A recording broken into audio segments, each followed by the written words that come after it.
5 August স্বৈরাচার আওয়ামী লীগ সরকার পতনের মাসপূর্তিতে উপদেষ্টা পরিষদের সভা অনুষ্ঠিত হয়। এতে সিদ্ধান্ত হয় গণহত্যার বিচার শেষ না হওয়া পর্যন্ত রাজনৈতিক দল হিসেবে আওয়ামী লীগ কোনো প্রকার দলীয় কার্যক্রম চালাতে পারবে না। এমন দেশটি কোথাও খুঁজে পাবে না কো তুমি।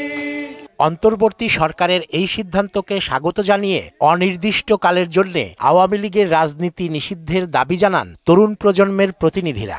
অনির্দিষ্টকালীনের জন্য নিষিদ্ধ করা উচিত। যে গণহত্যাটা হয়েছে সেটা আসলে একটা সুষ্ঠু বিচার হওয়া উচিত। গভর্নমেন্টের নির্দেশেই তো হয়েছে, তো সেই সরকার ক্ষমতায় আবার কি করে আসে? যে বিচার আছে সেটা সুষ্ঠুভাবে তাদের বিচারটা করা হোক এবং পরবর্তীতে তারা যদি নির্বাচনে অংশগ্রহণ করতে চায়, নাগরিক হিসেবে বলছি তারা অবশ্যই করতে পারে।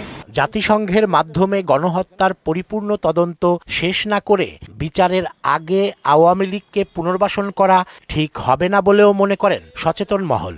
জাতিসংঘের মাধ্যমে তদন্ত করে সুষ্ঠু বিচার যাতে হয় সেটা আমরা চাই। যারা গণহত্যার সঙ্গে জড়িত তারা এদেশের রাজনীতি করার অধিকার তো অবশ্যই রাখেন না। এদেরকে অবশ্যই ডেকে না, অবশ্যই বিচারের আওতায় আনা উচিত। দলটির পরিণতি জার্মানির হিটলার ও মুসোলিনির মতো হওয়া উচিত বলেও মনে করেন তারা। হিটলারের নাৎসি বাহিনী, মুসোলিনির ফ্যাসিজম যেভাবে বন্ধ করে দেওয়া হয়েছে সেইভাবে এই আওয়ামী লীগকে বাংলাদেশ থেকে বন্ধ করে দেওয়া হবে। যারা জড়িত ছিল তারাই যদি আবার রাজনীতি করে সেটা তো ঠিক হবে না। গণহত্যাকারী দল বা গণহত্যাকারী জনগোষ্ঠীকে প্রত্যাখ্যান করা দরকার। তবে বিচার শেষে নতুন নেতৃত্বের মাধ্যমে আওয়ামী লীগ রাজনীতিতে ফিরতে পারবে বলেও মনে করেন সবাই। নতুন দল, নতুন মানুষ নিয়ে আসতে হবে। রেজা খান, মোহনা সংবাদ, ঢাকা।